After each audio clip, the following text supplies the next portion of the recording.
Our current policies are driven by misunderstanding and mythology and fear, and as a result are doing a lot less good than they could and a lot more harm than they need to. This is UCLA Newsweek. This time on Newsweek, reforming drug laws and reclaiming water. Mark Kleiman's new book, Drugs and Drug Policy, What Everyone Needs to Know, outlines several steps for revising the United States stance on drugs. In this interview, Kleiman discusses policy changes that he argues would reduce drug abuse and drug-related crime. Start with the easy stuff. Raise alcohol taxes. The tax on alcohol is about $0.10 a drink. If it were 30 cents a drink, that would not seriously inconvenience anybody who's not a heavy drinker. That tripling of the federal alcohol tax would prevent about 500 murders a year. Reducing drinking will reduce drinking-related violence, and that's a sufficiently large share of homicide so that the drinking reduction you'd get out of higher alcohol prices would lead to a reduction in homicide. Don't give out long sentences just for dealing drugs. Give out long sentences for violence. Use probation and parole to squeeze down on the use of expensive illicit drugs, I'd leave out cannabis, among the criminally active population.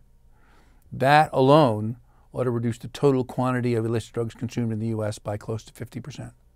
Reformulate prevention toward individual resilience and community resilience. Telling lies to school children is not really a very effective way to keep them from using drugs. Probably we should make cannabis, marijuana, available to adults who want to use it legally. I think we can do that without starting a massive, heavily marketed marijuana industry that looks like the tobacco industry or the alcohol industry.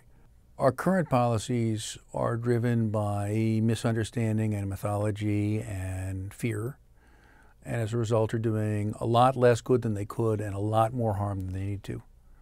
And if we can our drug policies in a calmer tone and reflecting what's known, we could have a much smaller drug problem and a much smaller drug dealing problem and a much smaller people behind bars for drugs problem than we currently have.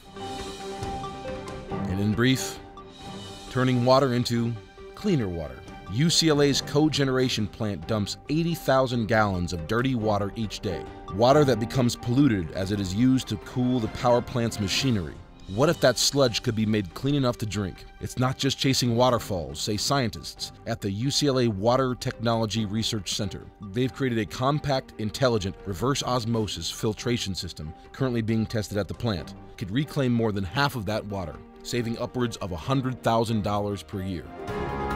For more on these and other stories, visit the newsroom at newsroom.ucla.edu and follow us on Twitter at UCLA Broadcast.